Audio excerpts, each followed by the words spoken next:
there's so much misinformation here. It's a lot. Yeah. He says, all Albertans have a right to protest peacefully. Yeah, they sure do. So quit throwing people in jail for it, like Chris Scott. He was arrested for holding a protest after AHS, those tyrants, went behind his back, behind the back of his lawyer, Chad Williamson, behind the back of Sarah Miller, Art's longtime lawyer, and got an ex parte order. So that's a secret order in front of a judge banning illegal public gatherings, which at the time meant protests against the government and church. So yeah, Premier Kenney, I agree with you. I just wish you agreed with you, because you don't.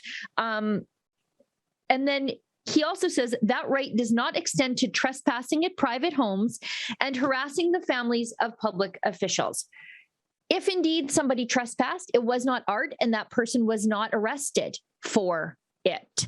Art was never arrested for trespass at all. He also was not arrested for harassing the families of public officials. And this is a style issue. I'm not a fan of protests at people's houses. I don't like it because I believe that every man's home is his private castle. You know who doesn't feel that way? Jason Kenney, because he's the guy saying, this is who you can't have in your home. You can only have these people. You can't mix households. You can't do this. You can't do that. I'm all for leaving people alone at their home, which is why I don't like Jason Kenney's lockdown restrictions. And if you want to talk harassment, I don't know how many times I was at Grace Life when the church was very nearly entered by the RCMP under constant RCMP surveillance. Likewise with Arts Church. You want to talk about harassing people? That's harassment, that people cannot go and worship God in a manner that they see fit with a willing congregation without having to run a police gauntlet. Give me a break. That's harassment. And then Jason Kenney goes on to say, unfortunately, this is not the first time that fringe anti-vaccine conspiracy theorists have tried to intimidate government officials in this manner. Who's intimidating whom here? Because people showing up to tell the government we disagree with you is not intimidation. The government sending state law enforcement officials to your church and arresting you 3 times, that's intimidation. I mean, like a bogus check stop.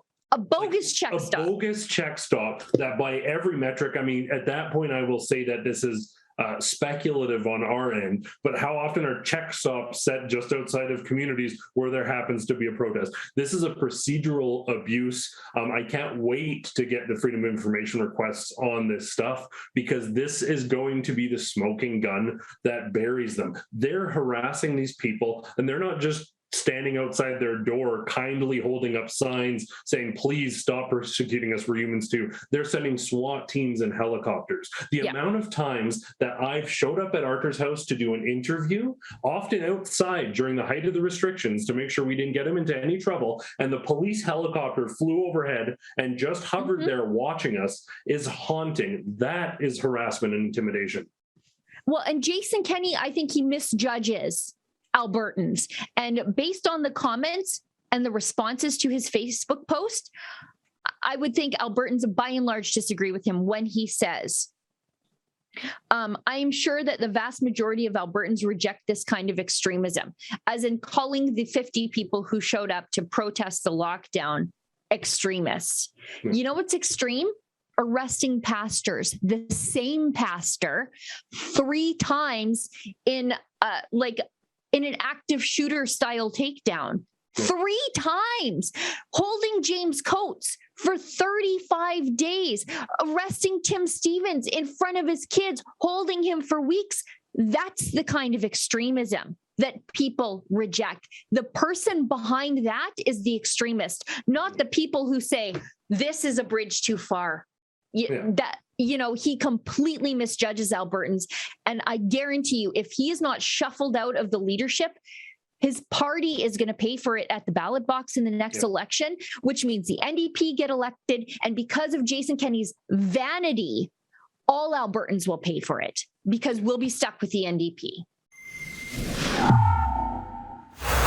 Oh, hi. That was a clip from our Rebel Daily Livestream. It's hosted Monday, Wednesday, and Friday by the big boss man, Ezra Levant, and Tuesdays and Thursdays by me, Sheila Gunn Reid, and my good friend, David Menzies.